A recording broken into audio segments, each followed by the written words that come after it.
गुरुर ब्रह्मा गुरुर विष्णू गुरुर देव महेश्वरा गुरुर साक्षात परब्रह्म तस्मै श्री गुरुवे नमः. 21 जुलैला आहे गुरुपौर्णिमा, म्हणजेच आषाढ पौर्णिमा, म्हणजेच त्याला व्यास पौर्णिमा असेही म्हणतात. व्यास ऋषींची पूजा सुद्धा त्या दिवशी केली जाते, व्यास मुनींची. आणि 12 वर्षाच्या ज्या 12 पौर्णिमा येत असतात आपल्याला 12 महिन्याच्या, त्या सर्व श्रेष्ठ समजले जाणारे म्हणजे गुरुपौर्णिमा. कारण गुरुला आपण गुरुर ब्रह्मा गुरुर विष्णू गुरुर देव महेश्वरा म्हटलेलं आहे.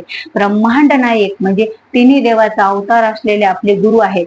म्हणून तर गुरु हे आपल्याला सर्व संसारातून तारून नेत असतात. म्हणजे आपण संसारात राहून जे काही कर्म करत, प्रपंच करत, जे काही देव करतो, जो काय आपल्याला देव समजतो या संसारातून, ते गुरुमुळे समजत असतो. गुरु विना जन्म व्यर्थ गेला, म्हणून तर म्हणतात ज्यांनी गुरु नाही केला त्याचा जन्म वाया गेला, व्यर्थ गेला. म्हणून तर गुरु आपल्या जीवनात असणं फार आवश्यक आहे.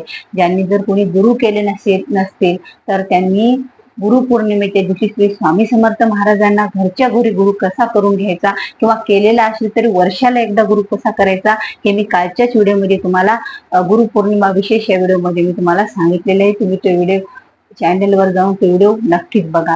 तर आज आपल्याला माहिती जाणून घ्यायची आहे या व्हिडिओमध्ये की गुरुपौर्णिमेच्या दिवशी पूजा कशी करायची, आराधना कशी करायची आणि सेवा कशी करायची. त्यामुळे गुरुचा पूर्णतः आशीर्वाद आपल्याला मिळतो.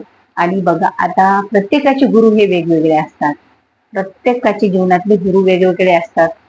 निश्चित त्या दिवशी तुम्ही तुमच्या गुरुला भेटण्याचा प्रयत्न करा. आता स्वामी समर्थ महाराज तर आपल्याला दररोजच आपण त्यांना भेटतो. आपण त्यांच्या मूर्तीद्वारे, त्यांच्या फोटोद्वारे, आपल्या श्रद्धेतून भक्तीतून त्यांना भेटत असतो.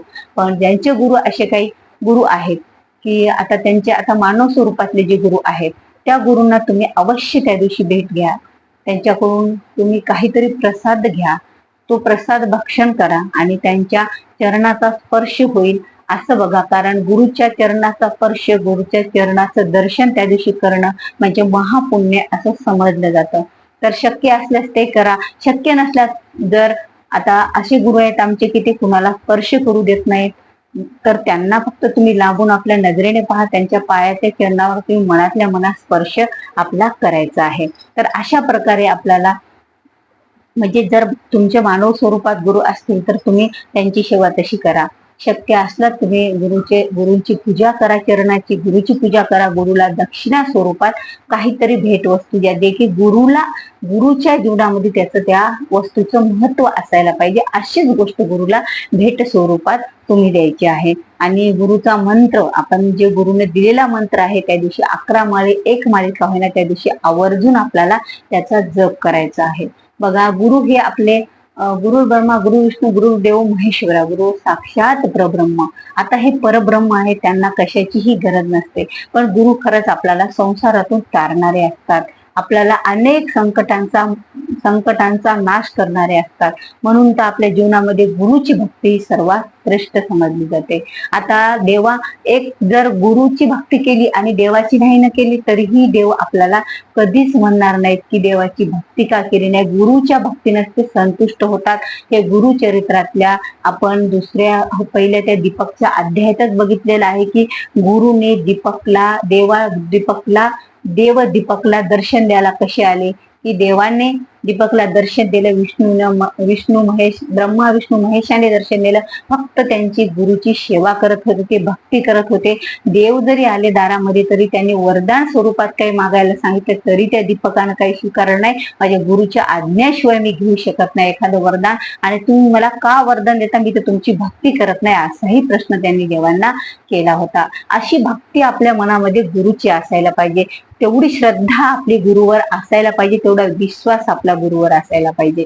तर त्या दिवशी आपण जिथं आपले गुरु आहे तिथे जा, शक्य असल्यास त्यांचं दर्शन घ्या. आता आमचे गुरु, आता प्रत्येकाचे असं आहे की आता गुरु आपण म्हटलं, गुरु मानव स्वरूपात आणि गुरु आपल्या देवघरात असतील, अशा दोन्ही गोष्टी. आता देवघरात गुरुची फोटो आहे आमच्या, तर त्या फोटोची तुम्ही पूजा करा, त्यांना हार घाला, त्यांना नैवेद्य दाखवा.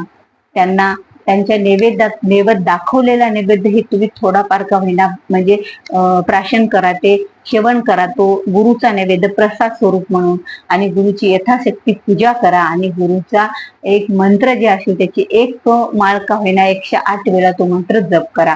अशा प्रकारे गुरुची आपण सेवा पूजा करायची. तुमचा गुरु कोणताही असो. आता जे स्वामी महाराजांचे भक्त आहेत त्यांनी तर त्या दिवशी स्वामी समर्थ महाराज आपले गुरु आहेत. आपण वर्षाला एकदा स्वामी समर्थ महाराजांचं गुरु पौर्णिमेच्या दिवशी गुरुपद घेत असतो. त्यांनी तर आवर्जून त्या दिवशी स्वामींचा आत्मा असलेलं स्वामी चरित्र सारामृत या ग्रंथाचं वाचन करायचं. आणि त्याचबरोबर आपल्याला श्री स्वामी समर्थ या मंत्राचा 11 माळी जप करायचा. तसाच आपण दररोजच करत असतो, पण त्या दिवशी आपल्याला खूप घाई असली तरीही विसरायचा नाही. रात्री झोपेपर्यंत कधी का होईना आपल्याला श्री स्वामी समर्थ महाराजांचा हा जप करायचा आहे. आणि त्या दिवशी आवर्जून तारक मंत्र 1 वेळा तरी म्हणा, कारण आपल्याला वर्षभर आयुष्यभर तारून नेणार हे गुरुच असतात. म्हणून त्या दिवशी आपल्याला तारक मंत्र हा आपल्या गुरुची भक्ती आणि श्रद्धा आपल्यावर म्हणजे आपल्यावर गुरु ही संतुष्ट व्हावा आपल्या भक्तीनं आणि श्रद्धेनं, म्हणून आपल्याला तारक मंत्र जप करायचा आहे. निशंक होई रे मना, निर्भय होई रे मना, प्रचंड स्वामी बळ पाठीशी नित्य आहे रे मना. हा जो संपूर्ण तारक मंत्र आहे तो आपल्याला म्हणायचा आहे. 1 वेळा का होईना आपल्याला स्वामी चरित्र वाचन करायचं आहे, स्वामींची आरती करायची आहे. केंद्रात जाणं शक्य असेल केंद्रात आरतीला जायचं आहे, आणि स्वामींना काहीतरी गोडधोड आपल्याला नैवेद्य करायचा आहे. आणि तो नैवेद्य आपल्याला घ्यायचा आहे, म्हणजे सेवन करायचं आहे स्वामींचा नैवेद्य. आणि त्याचबरोबर आपल्याला स्वामीचा अभिषेक केल्याच्या नंतर त्याचं तीर्थ पण घ्यायचं आहे, आणि स्वामींचं गुरुपद सुद्धा आपल्याला घ्यायचं आहे. अशा प्रकारे स्वामी भक्ताने सुद्धा स्वामी स्वरूपातले आपले जे म्हणजे गुरु स्वरूपातले जे आपले स्वामी महाराज आहेत त्यांची सुद्धा आपल्याला अशी सेवा करायची आहे. आता तुम्हाला मी अगोदरच सांगितलं की प्रत्येकाचे गुरु हे वेगवेगळे असतील आहेत, तर सगळ्यांनी आपापल्या गुरुची पूजा सेवा आराधना करायची आहे. आणि त्यांच्या सेवेतून त्यांच्या भक्तीतून आपल्याला सर्व काही मिळणार आहे. त्या दिवशी एक पहिली गोष्ट त्यांची चरण सेवा करणं झाली, त्यांच्या पायांची सेवा ती करायची. दुसरी गोष्ट त्यांचा मंत्र जप करायचा. तिसरी गोष्ट त्यांनी दिलेला प्रसाद घ्यायचा. आता आमचे गुरु देवघरात आहे तुम्हाला म्हटलं, तर मग तुम्ही त्यांना नैवेद्य दाखवून तो आपल्या गुरुचाच प्रसाद समजून आपल्याला खायचा आहे. अशा प्रकारे आपल्याला 3 गोष्टी तर गुरुच्या आपल्याला आवर्जून त्या दिवशी गुरुच्या सेवेत आधी पूजेत करायचे आहेत. आणि जे तीर्थ असतं, आता ते तीर्थ आपल्याला प्राशन करायचं आहे गुरुच्या चरणाचं, कारण गुरुचा मुख्य आशीर्वाद त्यातूनच असतो. बघा दीपकाने सुद्धा आपल्या गुरुच्या चरणाचं तीर्थ घेतलं होतं. गुरुची म्हणजे एवढी अवघड गुरुची परिस्थिती होती की त्यात सुद्धा त्यांनी सेवा केली होती. गुरुचरित्रातल्या अध्यायाविषयी माहिती सांगत आहे. तर तो दीपक भक्त होता गुरुचा, त्यांनी अशी गुरुची सेवा केली आणि गुरुनी मुद्दामून त्याची परीक्षा घेतली होती, तो किती टिकतो माझ्या सेवेमध्ये माझ्या भक्तीमध्ये. म्हणून त्याला खूप असं त्याने स्वतःच्या शरीराला खूप अशा व्याधी निर्माण केल्या आणि ते सेवा त्या दीपकाला करायला सांगितली. दीपक यथा किती गुरुवर न चिडता त्यांनी सेवा केली तर त्याला देव सुद्धा भेटायला आले. एवढी गुरुच्या सेवेत शक्ती आहे. म्हणून गुरु पौर्णिमा ही सर्वात श्रेष्ठ पौर्णिमा, सर्वात मोठा दिवस हा आपल्या शिष्यासाठी समजला जातो. आपण भाग्यवान आहोत, आपल्याला कोणीतरी गुरु आहे आणि आपल्याला गुरुचा सेवा करण्याचं भाग्य या जन्मामध्ये लागलेलं आहे. आता स्वामी महाराजांच्या भक्ताने तर स्वामी महाराजांची सेवा करायचीच आहे. दत्त महाराजांच्या भक्तांनी गुरु स्वरूपात दत्त महाराजांची सुद्धा सेवा करायची आहे. आणि त्या दिवशी विशेष ह्या मंत्र, आता हा गुरुने दिलेला मंत्र जो कान मंत्र असो, श्री स्वामी समर्थ महाराजांचा आपला मंत्र असो, हे तर आपल्याला जप करायचाच आहे, एक का माळ होईना. पण आपल्याला ही प्रार्थना पण म्हणायची आहे. गुरुर ब्रह्मा गुरुर विष्णू गुरुर देव महेश्वरा गुरुर साक्षात परब्रह्म तस्मै श्री गुरुवे नमः. ब्रह्मानंदम परम सुखदम केवलम ज्ञान मूर्तिरम तदादि जंगगण सदृशम तत्वमस्याजिलक्षम एकम नित्यम इमलमचरम सर्वादि साक्षी भूतम भावातीतम त्रिगुणरहितम सद्गुरुतम नमामि सद्गुरुतम नमामि. ओम गुरुवे नमः. हा सुद्धा जप आपल्याला त्या दिवशी एक माळ जप करायचा आहे. ओम गुरुवे नमः म्हणजे आपल्या गुरुने दिलेला मंत्र जप करायचा आणि त्यासोबत ओम गुरुवे नमः हा सुद्धा मंत्र आपल्याला जप करायचा आहे. तर अशा प्रकारे आपल्याला यथाशक्तीप्रमाणे आपल्या गुरुची सेवा करायची आहे. देवघरात, मंदिरात, तुमचे गुरु जिथं साक्षात असतील तेथे जाऊन त्यांच्या त्यांच्या चरणाचा स्पर्श, त्यांच्या चरणाचं दर्शन नाही झालं तर त्यांचं मुख दर्शन, अशी कुठलं तरी एक दर्शन आपल्या गुरुचं घ्या. गुरु जर आपले फोटो स्वरूपात देवघरात असतील, मूर्तीत असतील, तर त्यांची सुद्धा सेवा करा, पूजा करा, मनातून करा की हे जे गुरु आहेत हे 3 देवाचे अवतार आहेत. माझे सर्व संसार तारणारे आहेत. मला संसारातून संसार करत करत भक्तीच्या मार्गाला लावणारे आहेत आणि प्रत्येक संकटामध्ये तारणारे आहेत.